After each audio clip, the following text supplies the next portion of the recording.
정말 긴급한 소식입니다. 미국이 결국 이란에 군대를 투입해 하르크 섬을 비롯한 여러 곳을 점령하려 하고 있습니다. 미국은 이란에 대한 군사작전이 계속되는 가운데 상륙함과 수천 명의 해병대를 중동으로 신속히 이동시키기로 결정했습니다. 백악관 소식통은 도널드 트럼프가 결국 이란에 대한 지상 침공을 결정했다고 인정했습니다. 논의되고 있는 방안 중에는 유조선의 안전한 통과를 보장하기 위해 호르무즈 해협 해안에 상륙군을 투입하는 것, 이란 석유 수출의 최대 90%가 통과하는 하르크 섬에 지상부대를 파견하는 것, 그리고 이란이 보유한 고농축 우라늄 비축분을 확보하는 것이 포함되어 있습니다.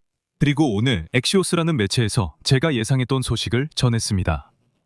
미군 지상군이 점령을 계획하고 있다는 것입니다. 이란의 하르크 섬을 점령해서 아야톨라 정권을 약화시키고 호르무즈 해협의 봉쇄를 풀려는 것입니다. 이것은 전쟁이 결국 새로운 단계로 넘어가고 있다는 것을 의미합니다. 제 이름은 알렉세이 패치입니다. 여러분, 이 콘텐츠가 마음에 드신다면, 그리고 저희 유튜브 채널의 활동을 지원하고 싶으시다면 정말 감사하겠습니다. 이것은 이 영상 설명에 있는 링크와 계좌 정보를 통해 재정적인 후원을 하실 수 있습니다. 거기에는 알렉세이 패치 채널을 지원하기라고 적혀 있습니다. 여러분께 편리한 방법을 선택하시면 됩니다. 여러분의 지원에 감사드리겠습니다. 이 정보가 유익하고 흥미로웠다고 생각하신다면 이번 방송이 끝난 후에 그렇게 해주시면 됩니다. 그리고 제 텔레그램 채널 패치 뉴즈도 구독해주세요. 해당 채널의 링크도 이 영상 설명란에 있습니다. 자, 미국은 중동으로 수천 명의 해병대를 긴급히 파견하여 이란에서 지상작전을 시작하려 하고 있습니다.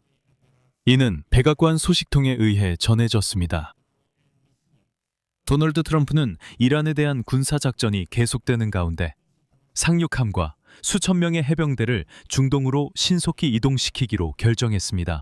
특히 최소 2,200명의 해병대로 구성된 제11 해병원 정대가 샌디에이고에서 예정된 시기보다 앞서 며칠 내로 출발할 것이라고 전해졌습니다. 군인들은 상륙함 USS 복소에 탑승하게 되지만 사실 이것은 단순한 일입니다. 앞서 언급한 함정과 함께 USS 포틀랜드와 USS 컴스톡 두 척의 상륙 수송함도 이란 해안으로 출항할 예정입니다. 이들은 목적지까지 F-35 전투기 미사일, 그리고 상륙작전에 필요한 장비를 수송해야 하며 이것이 가장 중요한 임무입니다. 이것은 트럼프가 이란 침공을 결정했다는 증거입니다. 함대는 인도 태평양 지역을 거쳐 중동으로 이동하여 상륙함 USS 트리폴리와 합류할 예정입니다. 나중에 이 작전에 순양함 USS 뉴올리언스와 상륙함 USS 러시모어도 합류할 예정입니다. 결과적으로 분쟁 지역에 투입될 인원은 총 약 8,000명에 달할 수 있으며 이 중 5,000명은 해병대원입니다. 여기서 바로 말씀드리자면 오늘 미국이 호르무즈 해협의 봉쇄를 해제하기 위한 군사작전을 시작했다는 소식이 전해졌습니다.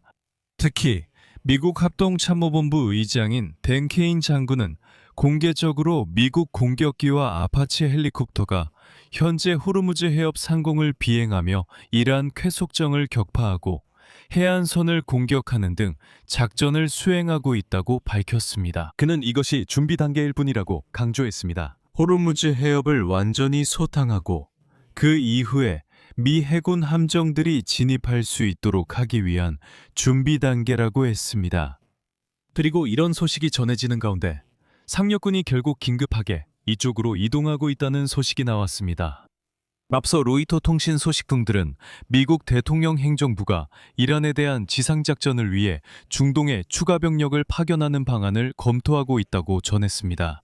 논의되고 있는 방안들 중에는 유조선의 안전한 통과를 보장하기 위해 호르무즈 해협 해안에 상륙군을 투입하는 것, 이란 석유 수출의 최대 90%가 통과하는 전략적으로 중요한 하르크 섬에 지상군 부대를 파견하는 것, 그리고 이란이 보유한 고농축 우라늄 비축분을 확보하는 것이 포함되어 있습니다. 백악관에서는 전날 도널드 트럼프 대통령이 추가 지상군 파병에 대한 결정을 아직 내리지 않았다고 밝혔습니다. 트럼프 본인은 지상작전을 시작할 생각이 없다고 주장했지만 행동은 말보다 더 많은 것을 보여줍니다. 현재 중동에 주둔한 미군 병력은 약 5만 명에 달합니다. 여기서 전쟁 초기에 트럼프가 이 전쟁의 목적은 이란 정권으로부터 나오는 위협으로부터 미국 국민과 동맹국을 보호하는 것이라고 밝혔다는 점을 상기할 필요가 있습니다. 이와 함께 백악관 수장은 분명히 빠르고 명확한 승리를 기대하고 있었습니다. 기억하시겠지만 그는 심지어 미리 우리가 이미 승리했다고 선언하기도 했습니다. 백악관의 예측에 따르면 전쟁은 4-6주 이상 지속되지 않을 것으로 예상됐습니다. 하지만 이제 트럼프 행정부는 더 장기적인 갈등에 대비하고 있습니다. 미국 국방장관 피터 헥셋은 전쟁에 더 이상 기한이 없다고 분명히 밝혔습니다. 폴리티코는 미국 중부사령부가 중동에서의 작전을 지휘하면서 이미 군사작전이 장기화될 것에 대비하고 있다고 보도했습니다. 최소 100일 이상 장기화될 것이라고 합니다. 이런 상황에서 악시오스는 미군이 이란 석유 수출의 90%가 통과하는 이란의 하르크 섬을 점령할 계획이라고 전했습니다. 이런 시나리오, 즉 테헤란에 압박을 가해 아야톨라 정권을 약화시키고 호르무즈 해협의 봉쇄를 해제하려는 방안을 도널드 트럼프 대통령이 현재 진지하게 검토하고 있습니다. 여기서 악시오스의 인용문을 소개하겠습니다. 트럼프 대통령은 해협이 만약 이를 위해 하르크 섬을 점령해야 한다면 그렇게 할 것입니다. 그가 해안에 상륙하기로 결정한다면 그것도 일어날 것입니다. 하지만 아직 결정은 내려지지 않았다고 트럼프 행정부의 고위 관계자가 말했습니다. 여기서 잠깐 멈추겠습니다. 바로 설명드리죠. 하르크 섬이 어떤 곳이고 왜 중요한지. 사실 하르크 섬은 아주 작은 산호섬입니다. 그곳은 길이 8km, 너비 4km에 불과합니다. 자, 하르크 섬입니다. 이곳은 이란 경제를 지탱하는 혈관의 중심지이자 동시에 이란 정권의 아킬레스건입니다. 섬에는 유조선의 원유를 실을 수 있는 거대한 석유 터미널이 있습니다. 하지만 운명의 아이러니는 그 석유 터미널이 이슬람 혁명 이전인 1960년대에 미국 회사 아모코가 지었다는 점입니다. 이란 해안은 수심이 매우 얕아서 해안이나 본토에 있는 항구들은 대형 유조선을 받아들일 수 없었습니다. 그래서 그 섬 해안이 좋아 대형 유조선이 접근할 수 있어 파이프라인을 설치하고 터미널을 세우기로 했습니다. 다시 말하지만 이 터미널은 이란인이 미워하는 미국인이 지었습니다.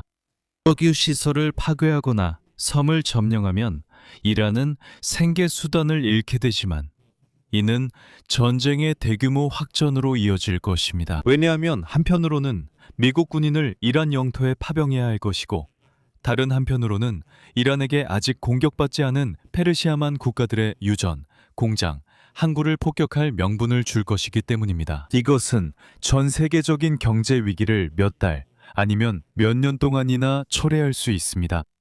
트럼프는 하르크 섬을 폭격하고 싶어 하지 않으며 그 이유는 분명합니다. 트럼프는 이란에서 베네수엘라 방식으로 권력이 다루기 쉬운 지도자들에게 이양되기를 여러 번 희망한다고 말했습니다. 하르크를 파괴하면 이란은 석유 수출 수입을 잃게 되고 어떤 지도자가 있더라도 나라가 완전히 혼란에 빠지게 됩니다. 섬을 점령하면 이 문제가 해결되지만 그러려면 미국 군인들을 이란에 보내야 하고 트럼프는 지금 그 일을 하고 있는 것처럼 보입니다. 섬에 있는 터미널은 하루에 500만에서 700만 배럴까지 처리할 수 있습니다. 터미널 외에도 섬에는 2,800만 배럴 규모의 석유 저장 시설이 있습니다. 하지만 제가 앞서 말했듯이 미군은 섬이 아니라 본토에 상륙하더라도 섬에 있는 터미널의 작동을 마비시킬 수 있습니다. 무슨 의미인지 설명드리겠습니다. 이를 위해서는 해안에 위치한 부쉐르주의 고레흐 마을 근처에 있는 석유 이송 시설을 폭격하거나 점령하는 것만으로도 충분합니다. 이 석유 이송 시설에서 오만만에 있는 새로운 자스크 터미널로 송유관이 뻗어 있습니다. 호르무즈 해협을 우회하는 경로입니다. 그리고 여기서 가장 중요한 점이 있습니다. 우회 경로인 이 자스크 터미널은 전쟁 전에는 거의 사용되지 않았습니다. 하지만 이 터미널 덕분에 이란은 하루에 최소 100만 배럴을 수출할 수 있습니다. 이로 인해 이란은 자국의 수출의 최소한의 피해만 입으면서 호르무즈 해협에 기뢰를 설치할 수 있게 됩니다. 물론 다른 방법도 있습니다. 하르크 섬에 해상 봉쇄를 실시하고 유조선이 접근하지 못하게 하는 것입니다. 이러한 조치의 합법성에 대해 미국 당국은 이미 펜타곤의 법률 전문가들과 논의했습니다. 그리고 해안에서 24km 떨어진 섬을 점령하는 작전은 미군이 본토에서의 폭격에 노출될 수 있기 때문입니다. 호르무즈 해협 인근의 이란 군사력을 최소화한 뒤 작전을 시작할 예정입니다. 다시 뉴스로 돌아가겠습니다.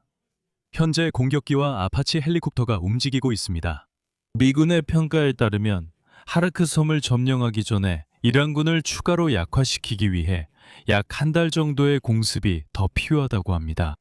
지난 금요일, 미군은 하르크 섬에 있는 수십 개의 군사시설을 대규모로 공습하여 군사 목표물만을 정확히 파괴했다는 점을 말씀드립니다. 하지만 트럼프의 말에 따르면 미국은 예의와 도의상 하르크 섬의 석유 인프라를 공격하지 않았다고 합니다. 그리고 당시 워싱턴에서는 그 공격이 테헤란이 호르무즈 해협을 봉쇄 해제하도록 설득하기 위한 경고성 사격이었다고 주장했습니다. 하지만 동시에 그 공격은 제 생각에는 더 가능성이 높은데 섬의 군사력을 약화시키고 잠재적인 지상작전을 위한 조건을 조성하기 위한 준비 단계였던 것으로 보입니다. 여기서 말을 줄이겠습니다. 의견과 결론을 이 영상 아래 댓글로 남겨주세요. 채널을 꼭 구독해주세요. 혹시 이 유튜브 채널의 후원자가 되고 싶으시다면 구독 버튼 근처에서 후원하기를 누르실 수 있습니다. 그리고 좋아요도 눌러주시고 알림 설정도 해주세요. 아무튼 여러분, 시청해주셔서 감사합니다. 오늘은 여기까지입니다. 건강 조심하세요. 모두 안녕히 계세요.